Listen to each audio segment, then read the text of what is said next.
Title belts to Hall of Fame. Doug and Tommy carved the name. Fists of fury and hearts of gold. Every story, every fight retold. Tales of glory, laughter, cry. Tennessee warriors with hearts open wide.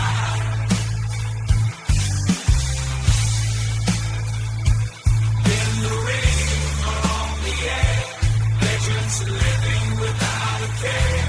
On the mic they roar, on the mat they soar. Dangerous conversations, fans wanting more.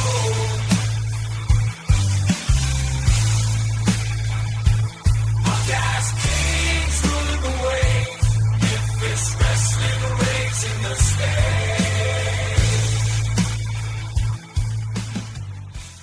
Hey everybody, welcome back for season 3 of Dangerous Conversations with Dangerous Doug Gilbert and Tommy Wildfire Rich. Guys, it feels like it's been a year since we've done this.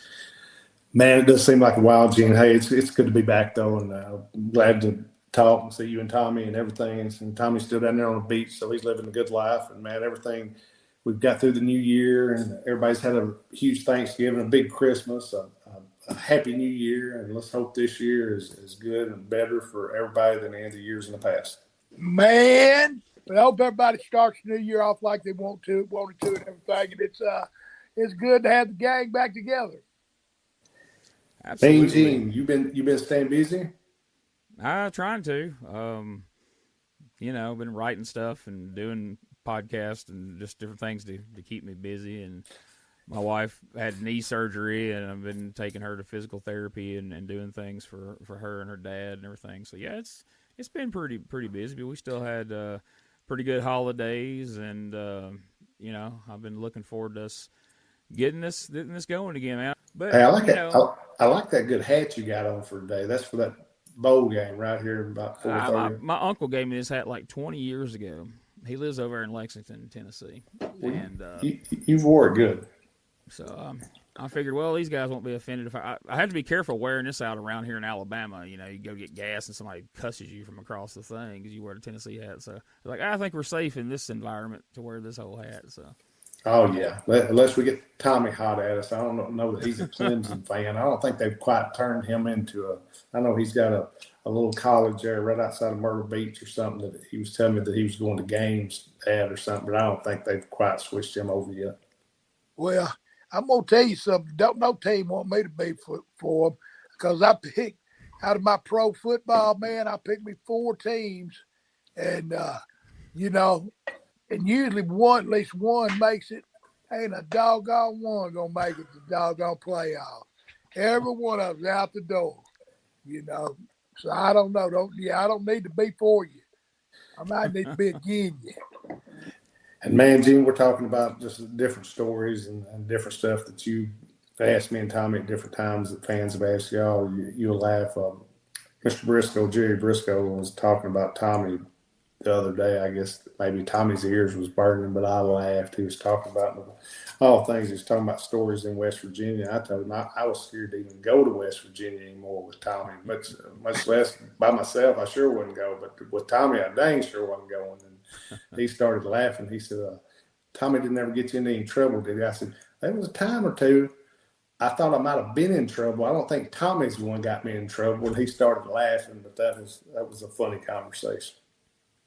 Yeah, those guys were great. I got to listen to that interview you did with Mr. Brisco and Bradshaw, and it was real fun conversation. I recommend. We got the links up over on our Facebook page, and Doug shared them. I've shared them. So check that out when you get a chance. That was a great conversation with those guys. Here's some good stories about Tommy's merry self. That's right. Tommy, like I said, Tommy's ear must have been burning because he wasn't there, but there was some talk of Wildfire while you guys were on that show. Yeah. Hey, Tommy, and I'd ask Mr. Brisco, I'd never heard this story. I'm sure you had because you was around all of them so much about supposedly the hitman being put out or a hit being put out on him and his brother. Had you ever heard that story? I heard some part of it. I know what you're talking about. I don't know the NWA stuff, right? Yeah. Yeah, I heard that. Yeah, yeah, it was a wild story. That's for sure. Yeah, I told him we probably had some people mad at us or didn't like us, but I didn't think we'd ever had a hitman call on us. So would that have been when they sold Vince their share of the promotion there, and he got the TV and everything? That would have been it. That would have been what got. And supposedly, Tommy, what he told me, he started telling me the story, but supposedly Ole was the one that was going to pay a hitman, but he said Ole was so tight he didn't want to pay nobody nothing, no way. So he couldn't see Ole paying somebody $10,000 or $5,000. He said he didn't see that, but he said that Animal had come up to him and his brother and told him that Ole put a hit out on him, and I popped. I said, "Hell, could nobody beat y'all up?" So it wouldn't have mattered if it was the boys or anything. Ole might have had to try to talk Mr. Barnett into paying for that hit. He wasn't going to pay for it. I was fixing to say, I think it was probably, who was I don't think he said Gene actually on the podcast when I was talking to him about, Tommy, do you know who? I know him and Jack and Jerry had a certain percentage, and then but that was after Barnett had all of it, right, Tommy? Yeah, they was 3 or 4 of them, I guess. It was in on, had a little piece of it. And when that's what it all was over, was that, everybody wanted to do something different, but the pieces, and then they put all up, they all put that stuff together, kicked the other one out or something, I think. Yeah, that was the deal. The two of them able to combine their shares outdid everybody else, and that's how. Yeah, I mean, I could see somebody wanting to put a hit on somebody for that, but wow, especially the Brisco brothers, that's a bold choice. Right. I can't believe how quickly 2025 has gone by. Like, it seems like we were just sitting around, putting together the 2025 Memphis Mafia anniversary tour, and now here we are already at 2026. I had somebody ask me the other day, like, well, what's the tour going to be this year? I was like, I don't know. It may have to be like the York Foundation or something. Maybe like Thomas and Douglas, and see if you can call up Terry Runners or something. I don't know. Oh my goodness. I saw the other day, I've got some tights in here. Tommy must have given them to me or something. But you remember you saying that's what made me remember that. Tommy, you remember you had those tights that they're almost like leather, but it was like pleather. Remember, they're almost like cowboy looking. I don't know what you and Ricky had Morton the fringe on the side. Yeah, I don't know what look Tommy and Ricky Morton and Terry Taylor was going for, but they had some pleather tights. Look, I mean, they was spandex on the top. That was genuine leather, brother. What you talking about? Because it had like a snakeskin mixed with it too, right? Those gray ones did. Yeah, but Tommy didn't. He must not have cared that much for them. He gave me a set of them, and I'd wear them. I think mine was like the gray and black snakeskin, or they wasn't. Well, they was Tommy's, but he gave me a pair of them. I was looking at them the other day, and I thought that. But they was cool, but they was different. But to me, they kind of looked like cowboy stuff or something. But it didn't look like Tommy's normal attire. So you didn't sell those off to Danny Morris up there in Corinth? No, I think I sold him another pair too. But it's funny. He wished me happy birthday. Did he? I didn't know if he was even still around. Bless his heart. Well, I didn't either. That, and that's one good thing. I don't thank everybody for wishing me a happy birthday. Everybody but you and Tommy did, so I can thank all of them. But different people. What's kind of cool about social media and everybody getting back with us on different stuff that we do on here and everything. Like I said, you don't even know if some people are still around or not, and all of a sudden they pop up and ask you a question here or there, and it's actually good to know that they are still around and still listening and to all of our stuff. Yeah, I remember you were in Corinth one Friday night, and then the next 3-4 Friday nights, Danny Morris was rocking all this gear that we'd seen you wear. Especially he had that blue. You and Tommy had matching gear, and he had a couple of those. And then J.D. McKay ended up with those awful pink and black striped tights you had. He wore them all the time. Oh, Gene, them was cool. Now, don't act like you didn't like them or something. Now, I know he didn't call me and told me you want a pair of them. But Outlaw J.D., it didn't quite go with his outfit.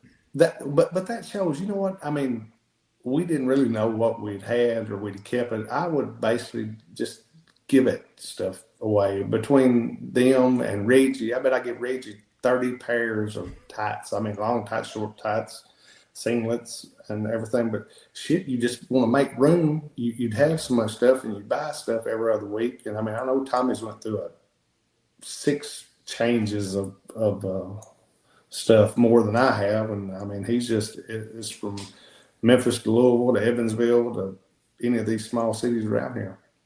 I saw one of Tommy's jackets the other day. Some guy had put it on, or was wearing it or something on social media, and he said it was Tommy's. It looked like something from the freaking.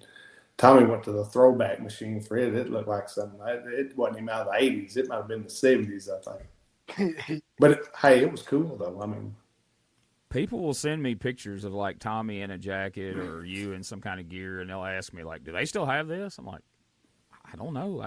I doubt it, but I mean, who knows? I mean, I know you got quite a bit of stuff, Doug. But Lord, if you like you were just saying, if you'd have kept all that other stuff that you gave away, you could sell it for Lord knows what now. But man, some of those jackets Tommy had. I was watching a match the other night, and Tommy had on this gold jacket with purple music notes all over it.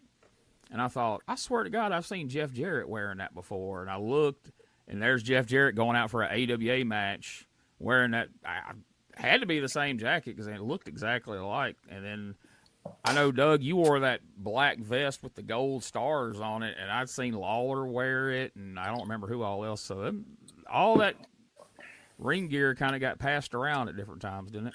Yeah, I think we swapped stuff a little bit, and you're gonna pop, but I don't know if you saw this or not. But I saw a promo somebody put on here the other day or on my Facebook thing, and I thought Tommy must have left his bag, or his bag must not have got with him at one show, because I never remember him wearing these tights, but the tights I wore with just the stars up the side. If you look at this it's a TV taping that me and Tommy did. He's got on those tights, the long tights and the over tights, and I thought, I never remember him wearing those tights. But, kind of when you go back and look at it, I can almost remember everything. I mean, I might have to look at it in a minute, but I can remember everything. But I thought, I never remember. It was me and Tommy and Troy Graham cutting promo, and it was like at the Coliseum for us 3 against Lawler and Brian, and I think Valiant or Dundee won. Yeah, that sounds right. I remember some of those matches back then. And that was some cool stuff. Let me ask you something. So this is something we're, on the USWA podcast, we're currently watching 1991, and we've gotten up into June. And I've asked you about previously on the podcast, I remembered the King of Rock and Roll, Doug Gilbert, and Dirty Doug Gilbert, and different ones, Hitman Doug Gilbert. In 91, Eddie comes back, and he's there as a babyface because Lawler is out due to neck issues or whatever. And then you had gotten pile-driven on the concrete by Embry and Pritchard, and I guess you went to recover in Puerto Rico because that's where he was. Yeah, according to results. Yeah, they said water was swimming to help your neck some, so I went down there for a couple months. and Dirty White Boy and Brian Lee was down there with you, I believe.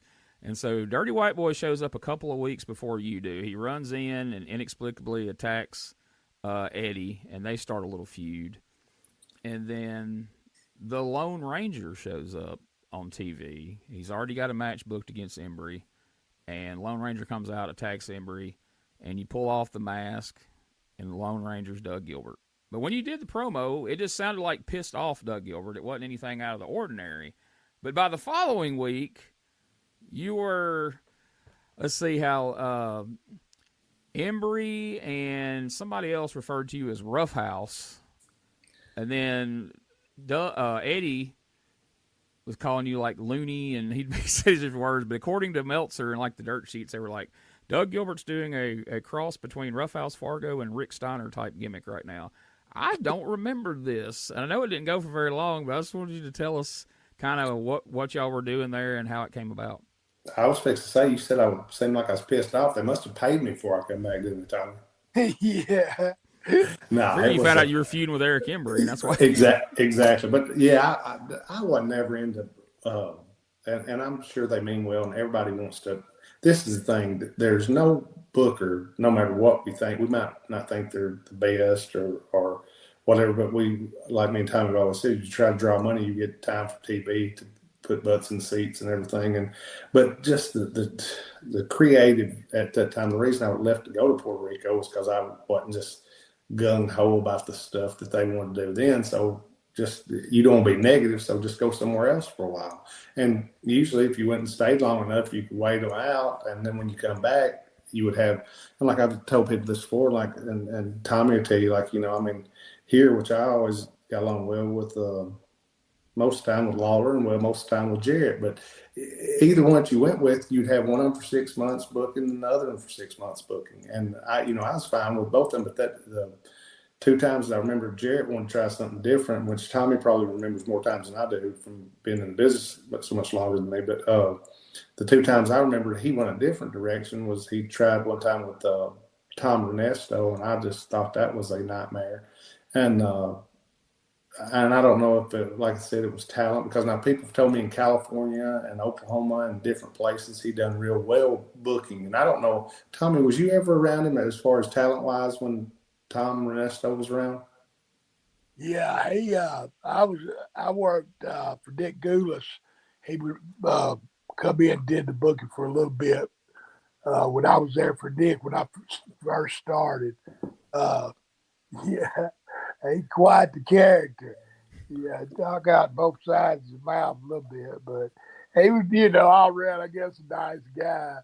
But yeah, I mean, well, different people tell me that, like when he was with Jody, and when I guess they was the original Assassins and everything, he was a good speaking, working heel that was believable and everything. But I didn't know.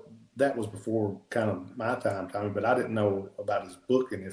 If I didn't know if just like the Tennessee territory was so much different than like, him booking in California or him booking in Oklahoma, Yeah, because that is definitely 2 different styles. I mean, they, a little more wild, way more wrestling than them other. Yeah, I agree with you there.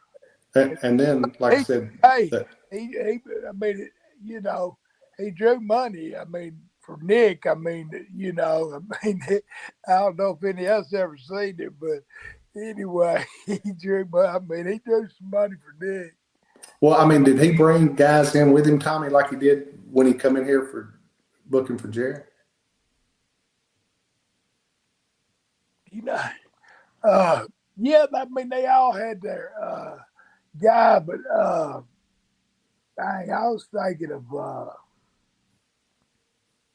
I just had his name. He was Austin Idol's friend. Tom. Was that Tom? You talking about his 2 sons? Did he have 2 sons with him, Tommy? When he come here, he did, right? Tom Branch and Tom Branch and oh gosh, Speedy Talltree. Yeah. Speedy Talltree. Your cousin, wasn't it, Jenny? No, I'm anything but Speedy, but Speedy Talltree. Tommy froze up on us, ain't he? You there, Tommy? he's still thinking. I was trying to think. We was talking about Tom Ernesto. You were saying he had somebody with him? Yeah, but can't think of his doggone name. Louis Tillett. Remember Louis Tillett? I remember that name, but was he a good worker? That too. I was talking about because he brought Austin Idol in. Him and Austin. I was thinking of Tom Ernesto, but it was Louis Tillett that brought Austin in. Yeah, Austin come in. I met him a long time ago, just kind of in passing. But did you like him then? Yeah, he was a peach. I was just playing. And he still is a peach. Well, see, me and Ray Russell have been watching 85 Memphis and reviewing it for his website, and we're up to like June now, right after Ernesto had come in, and then of course Savage left, and Jimmy Hart left, and then he brought in Jeff Walton from California and made him Tux Newman. Oh my gosh! And then he had his son. His son was first jobbing on TV, then he became a referee, and then they put him in an angle with Lawler as a heel referee. and he brought in Sweet Daddy Siki in 1985. I mean, Sweet Daddy Siki graduated with Jesus, and here he is. They're bringing him into Memphis. He stayed like 2 weeks, and then he got out. And now, Gene, did that Tux Newman? Did he ever do any good anywhere else? Or no, he came out here from California. He had always wanted. He had been an announcer out there. He'd been a big part of. He got in. Designing programs, and then he moved his way up the ranks out there for LaBelle, became an announcer, but he always had this dream he wanted to manage. So when California started dying off, he come up with this character, Tux Newman, and he made these promo tapes, and he sent them around to everybody, and him and Ernesto were old friends from when Ernesto was in California. He said, great, I'll bring you to Memphis, because we just lost Jimmy Hart. You'll take Jimmy Hart's place. And so he came in and stayed for about 2 months, maybe 2.5 months, and he got homesick for California and went back to California. And I don't think he did any more managing after that. Maybe just on some small independent type stuff in California, but he didn't ever come back this way. So you ain't heard from him since, Gene? I actually have. Me and Ray were kind of critical of some of his stuff in '85, and I get an email from his son, like, hey, this is Scott Walton. Jeff's my dad, Tux Newman. I think y'all were a little tough on him on your podcast. So it got to where we had to kind of be careful what all we said about Tux Newman, because we'd immediately, within a day or two, both of us would get emails from his son kind of, hey, man, he was trying. He just started. I was like, yeah, and they made him the main manager right behind Jimmy Hart. Like, who's going to follow Jimmy Hart in that era anyway? Least of all, some guy who's never done it before that you bring in from California. And all he can do is talk about, I'm from California. I was friends with Andy Kaufman, and Jerry Lawler killed him with a pile driver. That type of thing they've gone to many times over the years. You're saying that, Gene. I think I knocked him a little bit on that podcast I've done the other day. I'm not going to say some emails coming up. You might get an email. When you started to say on Brisco and Bradshaw about bad bookers, and I thought, is he fixing to say Eric Embry, or is he going to say Tom Ernesto? And then when you said Tom Ernesto, I was kind of surprised that Brisco kind of defended him, but I think he was defending him more from the stance of wrestling. But he did say, if you go ahead and listen to it, which I listened to it back, what he said he thought he was good at was working and cutting promos and everything. And I said, I didn't say working because I never saw him work. But what I'm saying is booking. And he said, if you listen to the end of it, he said, he had probably some shortcomings booking. But then he said that Louis Tillett guy's name. Remember, Gene, who Tommy just said? He said, now, if you want to know some bad bookers, he said that Louis Tillett. And who else did he say, Gene? He said somebody in California. And Louis Tillett caught my ear because he's one of the guys that, Ron Fuller brought in to book down there and was caught stealing money, kind of the guy from Continental right before Eddie come in, or maybe right after. Yeah, it was right around the time Eddie come in. They'd caught him. I can't think the guy from Louisiana. Yeah, who was the general manager or whatever. I can't believe I can't think of his name. What was his name, Gene? He worked for Watts for a little bit. Yeah, and he was part of a brother tag team when he was working. Tommy, you don't remember him? I can picture him plain as day. I'll think of it as soon as we get done. I can picture him. And there's somebody listening to this right now screaming at the thing. I can see him. Damn. Somebody listening saying, I can't believe them. No, neither one of them three know who they're talking about. We know who we're talking about. We just don't know his name. Yeah. Tell them we are very knowledgeable people here.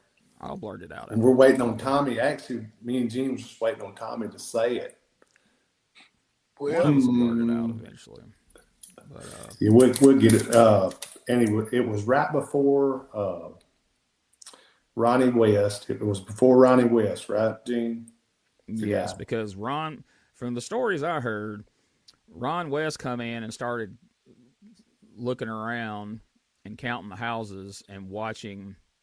That guy was over the merch too, and they said the amount of merch that was missing out of the van compared to the money he was turning in didn't match up. He basically outed him that he was taking money and got him out of there. Yeah, like you said, when we go off here, I remember too. But I remember he worked in Louisiana for Watts a little bit, and then after that closed down, he went to Alabama, and so for some reason I can't remember his name. But anyway, what? Now that was a good territory also, and Tommy worked there as much as anybody did as far as that Alabama. I told somebody, Tommy, they was talking. Mr. Brisco was talking about the Alabama and Continental Territory, and I said, "What freaking Ron Fuller's got to be the smartest person ever. He sold that thing about 4 times, didn't Yeah, he did. He did. I mean, boy, but I'll tell you what, it was a heck of a territory. I mean, you know, you say home. I mean, at the beach. I mean, it was nice. We had a good time making money, and that's when you could sell your gimmicks. We made probably as much money selling gimmicks as we did in our check. I mean, you know, it's it was a hot little territory. And every trip, the furthest Tommy was about an hour and a half, right? Oh yeah, because it was just down on that end down there. You know, I mean, some in Alabama. You know, I mean, they'd run Birmingham and Columbus, Alabama, or whatever it is, and do times up through there. But they, you know, so it was nice. Get left late, got home early. And when I was there, Gene, it'd be Birmingham, Montgomery, Dothan, Pensacola. Once a month, you go to Panama City, and then back into Alabama. But man, you're talking about, like I said, the farthest trip would be Pensacola to Birmingham. Yeah. And everything, but that wasn't bad either. Like I said, Dothan was, I don't know, when I was there, I don't know if it was like that when Tommy was there or not, but damn it, Dothan didn't seem to be one of the hottest towns. I mean, you know, Pensacola and Panama City, at different points during the year, they'd be good and wouldn't be so good. But it seemed like the ones that was good to me, it seemed like almost always was Dothan and Montgomery was good a lot. Which Birmingham used to be good for y'all, right? When we was there, it seemed like, you know, they left Boutwell Auditorium, which Boutwell was where y'all done good business at one time. Yeah, I mean that was it. Yeah, I mean it was down at the Boutwell Auditorium. I mean it was. You know, I don't know how many people it held back then, but it was always full. I mean, that was a big town back then. And, of course, they do Montgomery, you know, just them towns, Gadsden, some of the little towns they'd go to schools, you know. They'd run all that through there, though.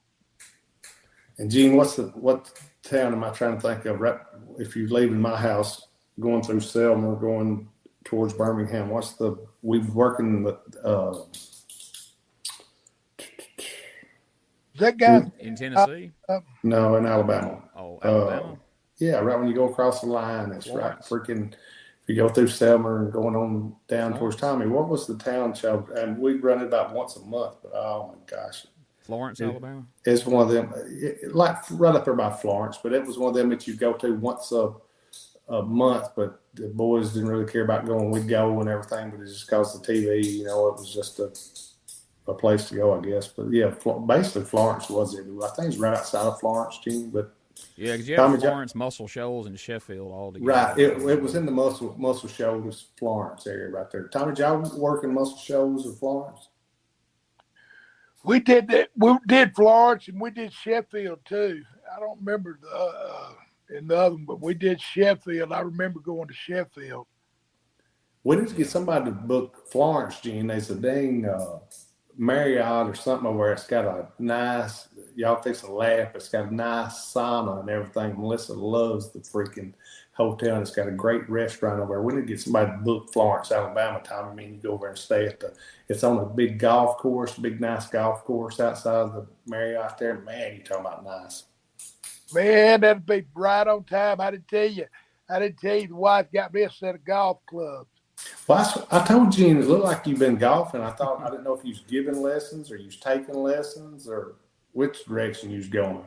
Yeah, Are we going to the junior tour or straight to the pro tour or? I don't know. I don't know what's up. She bought me this set of clubs and got me a ticket to get out of town to go play at some place. They got all kind of golf courses here. I don't know. She must be trying to get rid I of was like, nothing subtle about that message, is it? Well, it. she was trying to get me to get you booked there in the Myrtle Beach in a loser leave town match, but Oh, Mr. R would show back up anyway, though. So oh yeah, under mask. He'd stay pissed off like you thought I did the other day.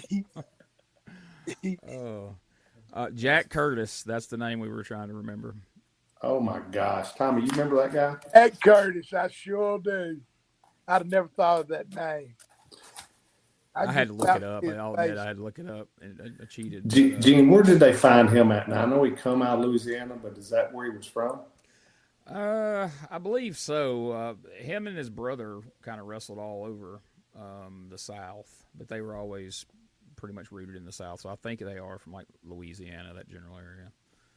But I don't know what happened to the brother, but from this, like what I've heard and all the interviews I've watched and reading I've done, Jack Curtis got run out of just about every territory he worked for stealing money. Allegedly, nobody.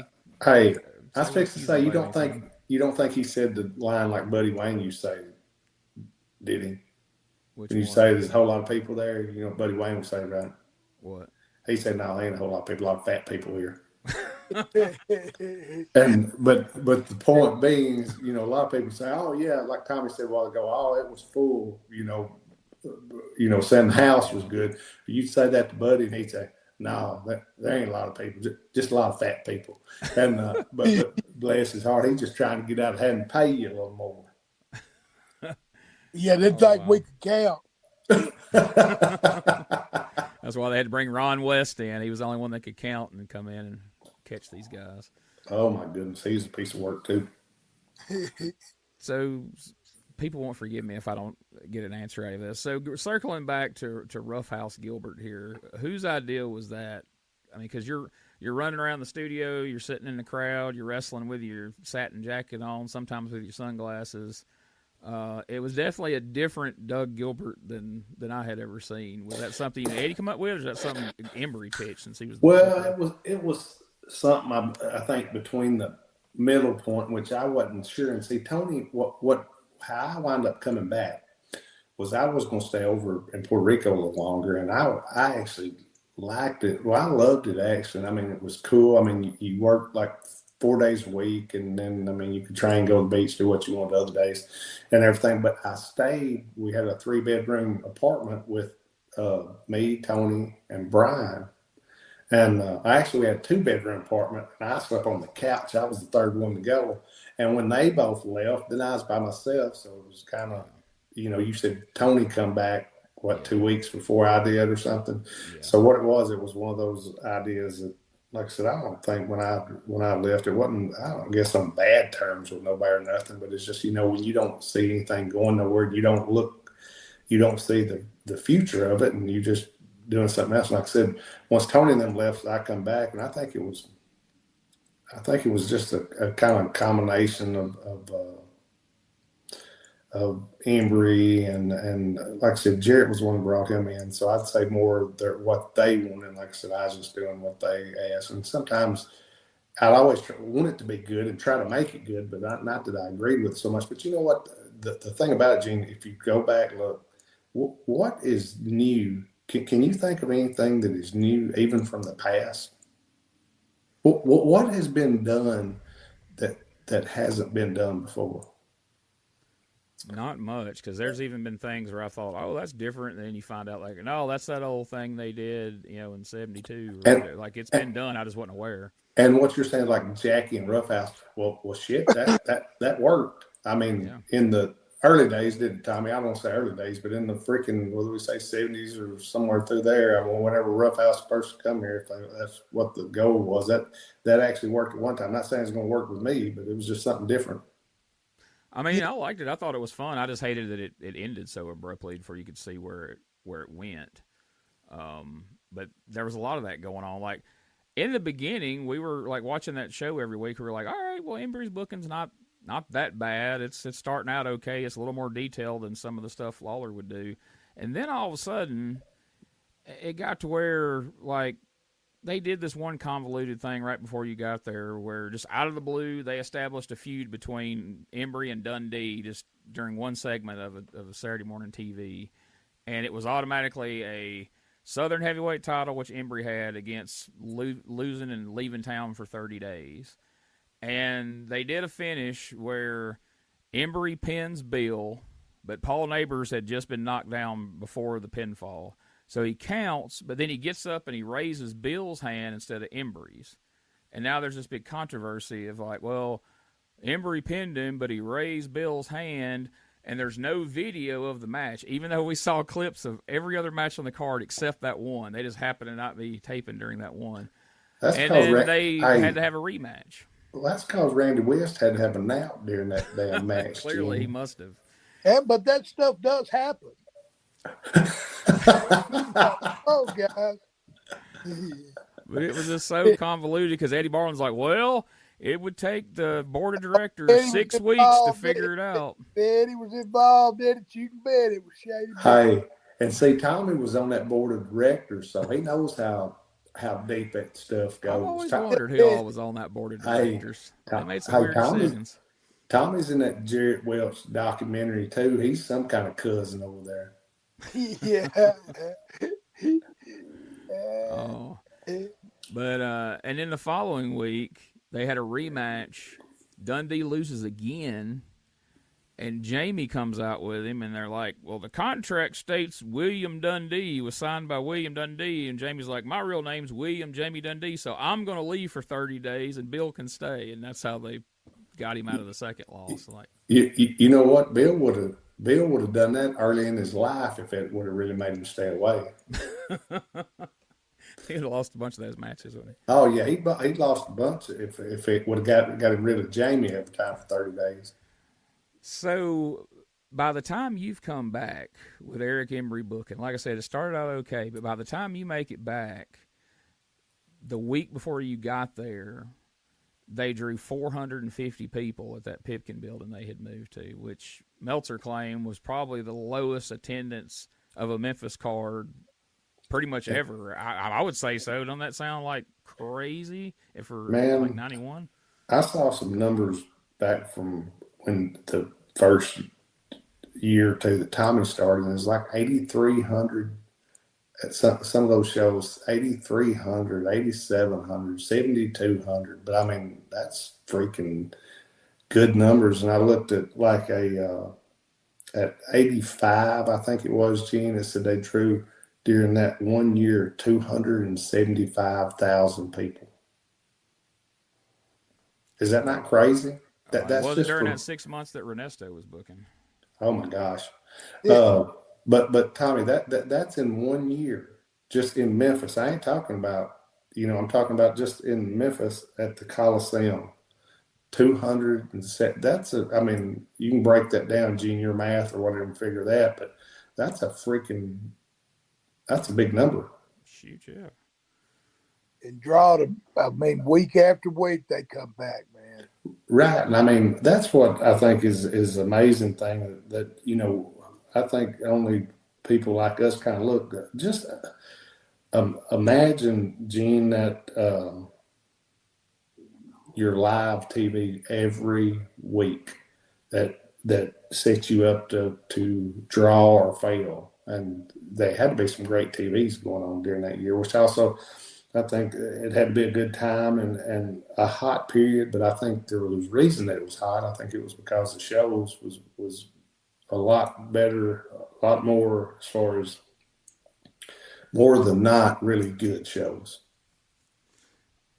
I think one thing is unique about Memphis, and y'all can tell me if I'm wrong about this, but I know like in other territories, once the houses got down, it usually took a while to book some angles and do some things to get them back up. But like in Memphis, things could take a downward turn because somebody left or the booker changed or whatever. But you could get a really hot angle on a Saturday morning TV and have a substantial, boost in the crowd 2 days later on Monday night, right? Like it wasn't as hard. Like if you could pull a rabbit out of the hat and pull something really good off on TV, like, I don't know, running over Jerry Lawler or something, you could bring the house back up a lot quicker in Memphis than you could other territories. Or Well, and necessitating and like they said, they was going from having a blow off in a hair match to Tommy coming out from under the ring. You know, I mean, and you're at the blow off, you're at the end of a feud, and then you have you think you're at the end of the feud to Tommy coming out from under the ring, and then you cut Lawler's hair, and he's out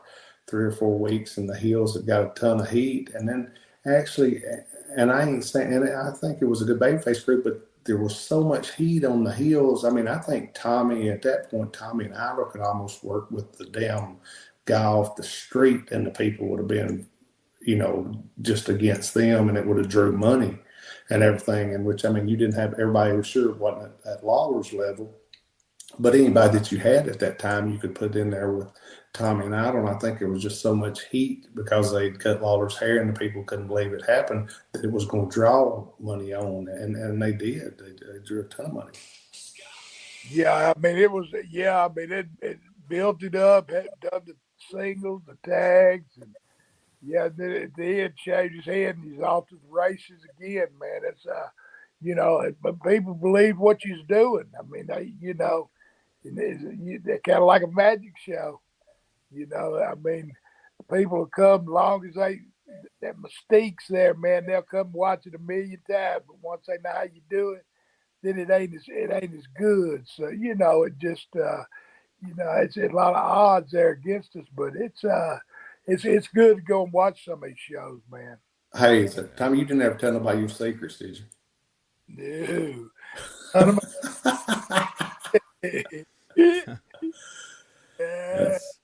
What do you think, coming Jim? later in season 3. The secrets of Tommy Rich could not be told.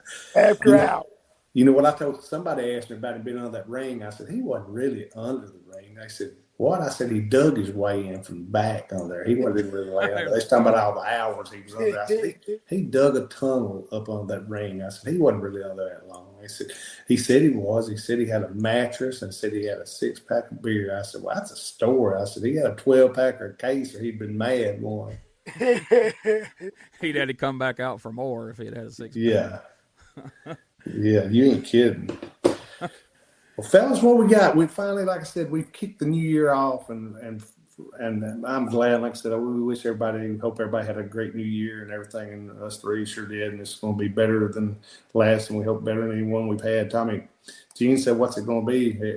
It can always be the Memphis Mafia Tour 2026, can it? As long as we're going and healthy and doing good, it can be whatever we want to be, can it? Hey, I think this is my 50 years right here. Uh-oh. That 50 years of Wildfire. Wildfire 50 year Wildfire anniversary. That's tremendous. Are you sure? I thought it was 60. It could be. It could be. It's wrestling. It don't have to be a real number. Yeah. It can be whatever you want it to be. 1975. How long? Hey, look here. Yeah, that's 1 year. If we went by actually years that he told people that it was his birthday at that many times a year, it'd be 150 years. I ain't never seen a man get... How many birthdays you have? Yeah. This person asked one time, said, how many birthdays do you have a year? And I looked at him when we pulled off. I said, I think you have about 3, don't you? I said, you got one in about March, one in about June, one in about September, and then he'd have one around Christmas too. I'd always tell him, I said, you got the same birthday I do. I just don't have them other 3 that you have. Everything. He knew what he was doing very well. A friend of the show sent in a question, Tyler Wadley, who I know we've seen at a lot of shows and has been a fan of y'all's for a long time. He asked, is there any chance of there being another Eddie Gilbert memorial show? The timing feels right with the book coming out, 30th anniversary, and all this attention on Eddie. It seems like a great time to do another memorial event. Yeah, man, and it's a funny thing, Gene, last year Tommy was up here at my house for a couple of different weeks, 2 or 3 different weeks during the year, and I thought about that a lot during that, but we were so busy. If you realize, you say, the year went by quick. We'll knock on wood, and we want to stay busy. We want to do stuff. I mean, if anybody's got shows and they want Tommy and myself on it, both of us there, all you got to do is send Gene a message there, and he'll get with us. And man, we got a lot of dates open, right, Tommy? And man, anything that from, like Tommy said, parties to shows to signings, whatever we got, me and Tommy are willing to do it. And man, like I said, we want this year to be as good as last and better. But yeah, I like Tyler's a good dude and everything. And I would like, if we'd done another one, I would like to do one actually here in Lexington or Jackson one. I think that would be really cool. It would be really cool if I could. There's a couple venues, and what's really cool is I like when Tommy comes up here because it's not very often you get a chance to wrestle at your home, and usually at least once a year we have the fair up here, and I'll get to bring Tommy in if he's not already booked somewhere else and everything. And it's just really cool to be up here and be around good guys like Tyler and a lot of the other guys. I know a lot of people that call and send in about matches and stuff, but I would love to do it in Lexington. If not Lexington, Jackson. I'll depend on getting the venue and everything and doing it at the right time. Yeah, I mean, that, like people don't, I guess, understand, as far as what goes into putting on a show. Like you said, you guys were so busy. Y'all were somewhere every weekend almost, or at least every other weekend. And Tommy was going to Kentucky a lot, and you got to find a venue and go through all that, and then advertise it and go out and get the word out and book the wrestlers. I mean, like it's a pretty big undertaking to put on a show like that. They said actually Tommy was there so much last year in Kentucky, he had to get new citizenship. It's like I don't know if it's kind of across American Kentucky citizenship or something. It's not actually in a different country, but just when you go there so much, you got to get a dual citizenship or something, I think. They still make you get a license up there? I'm from up on that ridge, Bubba. I know. Yeah, you do. Me and Tommy both have believe it or not, a Kentucky athletic license. There you go. I've said I would never, for the past 5 years, I wouldn't get one, and I've got one every year. So I don't know what that's about. Well, you got to use it if you got it. You got it. Well, you talked about, you guys coming in working shows. You guys came to EPW here a few weeks back. I was there doing commentary, and man, what a great night. The crowd was, eating it up, and you had a lot of people over there getting pictures and autographs. And if you want to, if you want to see what, the Memphis Mafia can bring to your town, that's on YouTube. Watch that show because, man, it was a great match. It was a lot of fun, and, man, the fans were so happy to see you guys back there in Boonville, Mississippi.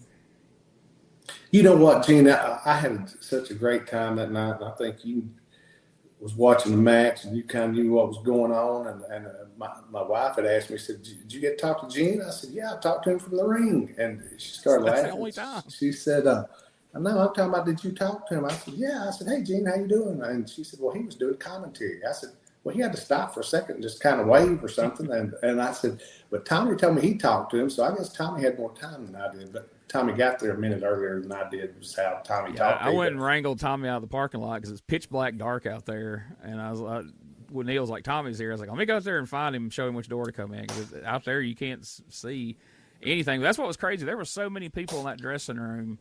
The only time I saw you that night was on your way to the ring, and then after the match, we went over and took a picture. Gene, but other than that, we never crossed paths. Well, they told me how you and that Neil, I mean, y'all done good off the people outside, but they said y'all was charging $200 a head for to be backstage in the dressing room there. Y'all done well off that, didn't you? Well, if that's what he was charging back there, my gosh, he I told him 20. But yeah, I was like, man, y'all gonna have to start putting some of these people back out there or something, because it's getting lopsided. We're starting to get more in the back. But you know what, Gene? To talk on that, there was seemed like a ton of people back there, but everybody was really, really nice and respectful and everything over there. And man, I had a good time. And I think Tommy did too, which me and Tommy was at tables right beside one another where we could talk while we were signing stuff. But we both signed a whole lot of stuff. And man, the fans was real cool, and it was old school fans, and I think they really liked the matches, and I thought the matches was really good, and the people was really with everything, and man, it was top notch. I haven't seen, that's the first time I've seen Neil and those guys actually tape the show, and I hadn't been over there with y'all before when, I was kind of seeing them doing the producing stuff back there with it and the different shots and everything, and man, he's got a nice setup. Yeah. it's a great bunch of folks that he's got, working for him over there, from the wrestlers to the staff. The fans are great, but just a real respectful bunch. Like, you don't get anybody back there fussing or arguing or griping about what they're doing or not doing, or who's, doing this and I'm not. I was fixing to say, I think Tommy was going to start to argue with him, but I told him don't argue with him. They all pretty nice. I was about that close, Jim. Tommy's like, we're leaving with these belts tonight. We may not win them, but we're going to leave with them. Now, Tommy said we was supposed to be the champions. He wasn't sure what happened with that. I told him we'd get them next time. Yeah, well, y'all wore them around the ring there, and you got a shot with them. I've been trying to find a picture of that. I was going to put it up on the page and be like, there it is, Neil. You got to. But no, it was good. And like I said, the guys that we worked with seemed like good guys. And like I said, everybody back there, like I said, shoot, it seemed like, there was 50 or 100 people in the back, but I know it could have been that many, but still just with us on top of one another like we was. And see, y'all heard this. Gene went out and got Tommy. I just sat outside in the dark for about 30 minutes by myself before I figured out to kind of walk in. But still, me and Tommy, I think, dressed kind of outside, didn't we, Gene, in the back there. Yeah, there's different levels. There's one that's just inside the door, but you're technically in the building, but not really. The heat and air don't make its way back there. And yeah, and y'all fellas heard Tommy. Gene went and got Tommy. He left me out back, so I was in that level where the heat and air don't really. Outside is what you got. But man, like I said, it was cool. I didn't realize. You know what? The way I guess there's bleachers there. The way that was set up, Gene, it looked really good. I was looking at the screens in the back before I walked out, and man, it looked like the shots they had. Just the building looked really good. And you wouldn't think. I mean, I don't mean nothing bad about this, but looking at the outside of it, you wouldn't think it would look that good for TV, and it really did. No, it's I remember how that place used to look inside and out, and when Neil took that over, I was like, yeah, I don't know, man. And he ran it for a few months and, kind of turned things around. They said, we're going to do TV. I was like, in that building? He's like, yeah. And slowly but surely over the last year or so, they've got that place looking really, really nice in there. And like you said, he's got a heck of a technical setup back there for, monitors. And he's talking to us, doing commentary. He's talking to us through the headset. And he can talk to the referees and the camera people and all of that stuff. So, Gene, does he really give you some good stuff to say? Now, don't just put him over because he owns it. Does he shoot you some good lines and stuff? Or you think if me and Tommy, if we'd sit back there and we could say something to you, or would you just, what you think he'd just laugh, Tommy, or he wouldn't say, see, that's what I should have done. O'Neal would have been cool with me probably. I've gotten kind of bad. I'm almost like Will Ferrell and Anchorman. Like, as I hear it through the thing, I just say it. So, Lord help us if you guys would have got a hold of that and just spouted something off in there. I probably would have repeated it before I realized what I was saying. But the most useful thing for having him on there is from where we're seated over there, if anything's going on the far side of the ring, we can't really see what's happening real well. So he sees from the camera's view and can tell us, hey, he's choking, or hey, he tripped him, or whatever. So say if a finish of a match would happen on that opposite side of the ring, you probably wouldn't really knew what would have happened. We just had to speculate. I mean, we could see that somebody's pinning somebody, but like if the manager had tripped them or handed off something, we probably would miss it. Oh shoot! I wish I could have got that thing from Neil and got Tommy to talk to you. I'd have had some good lines of the week. Wouldn't we, Tommy? Oh, I can only imagine. Oh yeah, we'd had some real good lines. Oh, yeah. They tried to pull a chain on you and it didn't quite work, but yeah, that was a real fun night. Looking forward to whenever you guys get. Man, I don't know. I'm glad O'Neal and them, they come up with good finishes. That was a good finish that they come up with for that one. I liked it and everything. But anyway, man, they're all of them. Like I said, Neil's always been really cool with me and everything. Like it was me and Tommy worked for him here in Jackson. It was really cool, and they had, like I said, they got a good bunch of guys, and like I said, it's cool to work for people that all the people are really cool and seems like they want to learn. I mean, it don't seem like everybody there thinks I don't mean it's bad, but a lot of places you go, people think they know everything that haven't been trained much. But that's not the way it is with Neil's bunch. They're all pretty cool. Yeah, and they're real respectful of people that's been in it longer. And I was going to say, Gene, are you and Neil training them? I guess, or no, not me. Not me. No Is war that machine ain't right? got anything to show them. Damn, Gene, you just do it all, don't you, Bob? That's what y'all got to get into. Instead of just getting to do the signings and wrestling, you guys got to start doing these damn seminars. That's where you can hit people for a lick on money. You charge them $50, $75 a piece, and you know what, Gene? That's the thing. I mean, I want all of us to make money, but I don't want to hurt anybody either. As far as I mean, don't get me wrong, I want us to all make money and everything. And but like where a thing which people talk to me about that we ought to do and everything that we don't is, and you could probably set this up, Gene, is cameos. There have been 2 or 3 dozen people that's called me and asked me about me and Tommy doing cameos with them, which I haven't spoke with you about that, or I think I've mentioned to Tommy about it, but the only thing, me and Tommy would have to be together to do them. But I mean, that's usually once every month, 6 weeks or something, me and Tommy are together, so we could knock out, how many ever anybody wanted for us to do. Yeah, that's something to take a look at. But yeah, in all seriousness, the seminar things, man, like I could see a lot of people taking advantage of that. I know back in the day I would if I get, you get in the ring and learn from Doug Gilbert and Tommy Rich, because nowadays that's gotten so popular.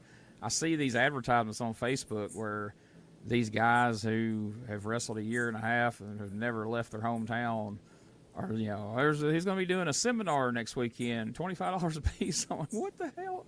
Why would anybody pay that person to teach them anything? So, I've seen your act, man.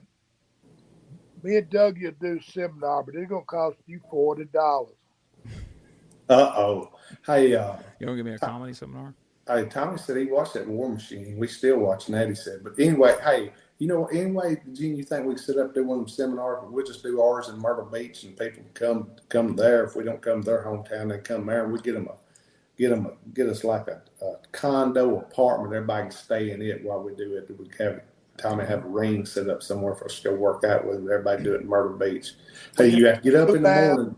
You have to get up in the morning, but you don't have to get up early. You get up about 10 or something. But you got to do like a mile stroll down the beach. Ours is going to be like a little easier version of instead of running and everything, you got to run down. You got to take bumps and do shit like that, but it ain't going to be no hard training, right, Tommy?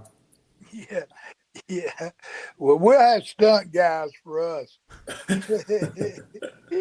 See, nobody does the proper like old school Memphis stuff. Y'all could do like a heel seminar to teach people how to be heels, because that's one thing I see. Like somebody's like, "This is our top heel tag team. Take a look at this," and I watched it, and they don't cheat. They didn't cheat. They didn't even acknowledge the crowd was there. Like, how are they heels? They won clean. And you know what? And they beat people.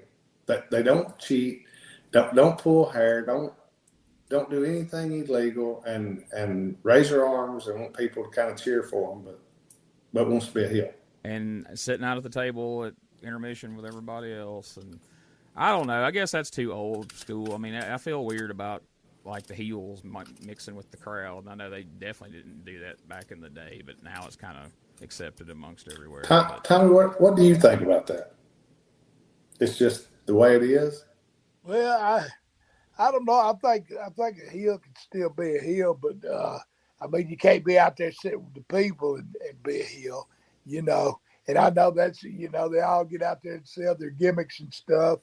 So yeah, I see that side. But if you want to be a heel to make the money, I mean, then you got to be a heel, But it's like you said, that they're like they want to be in betweeners. They want to be bad but good, where they can say, there ain't no good guy or bad guy no more. Just in between. Yeah. How about this, Gene? What if we go and you can be a heel manager and I'll be the heel wrestler, and we'll wrestle Tommy.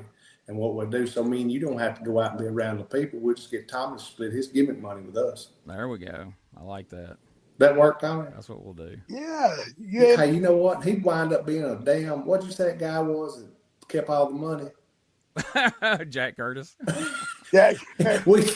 Tommy would run out on favor at the end of the night. We'd come back from buying your split, and I'd say, damn, Tommy, you didn't sell but $30 worth. Me and you got 10 each.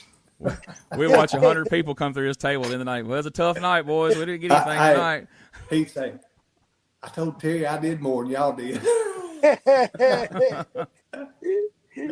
Oh, that's funny. But no, Gene, anything, like I said, man, we're glad to kick this off, season 3 and everything. It's so good to catch up with you and Tommy and everything. Like I said, next week we will be right back here. And what's the drop? Friday night, right? Gene? Late Thursday night, midnight Thursday. So technically Midnight it's Thursday night. Friday. But yeah, send in your questions, suggestions, whatever you want these guys to talk about or questions you want answered. Send them in. You can post them on the Facebook page, or you can send them to DougGilbertPodcast@outlook.com via email. And look, Gene, it doesn't matter what it's about. It can be about Tommy's career, my career, whatever you want to talk about. We will actually talk with you about it. And like I said, Tommy will be at different places during the year. Like me and him both be there. He'll be at some places without me. I'll be at some places without him. A lot of places we'll be together. But like I said, there will be all kind of. If you are interested in seeing Tommy and myself, shoot Gene. Gene will give you the information, or shoot him to get to him and everything, and he can pass everything on to us. And man, we want everybody to have we want this to be a great 2026. Like Wildfire said, it'll be 50-year anniversary of Wildfire and the Memphis Mafia Tour, taking on another year, 2026. Wildfire Dangerous will be wherever we're needed.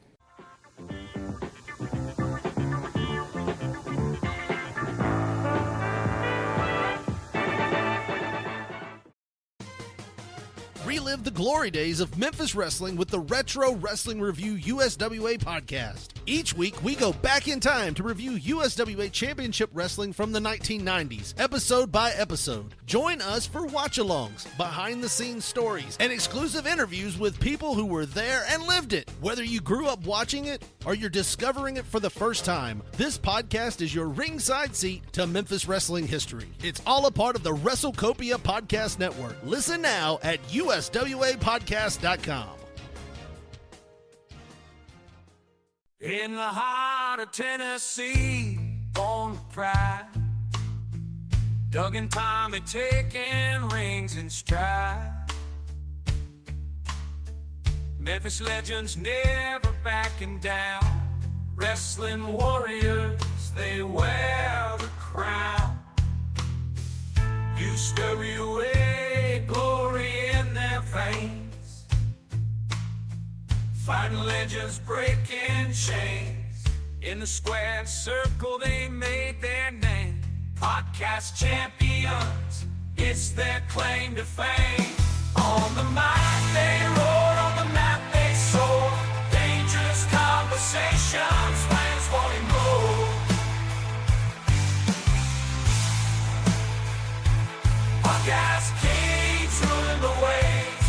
Memphis wrestling raising the stakes. From title belts to Hall of Fame, Doug and Tommy carved the name. Fists of fury and hearts of gold. Every story, every fight retold. Tales of glory, laughter, cry. Tennessee warriors with hearts open wide.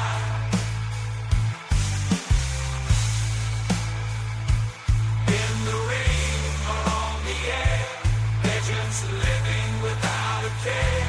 On the mic they roar, on the mat they soar. Dangerous conversations, fans wanting more. Podcast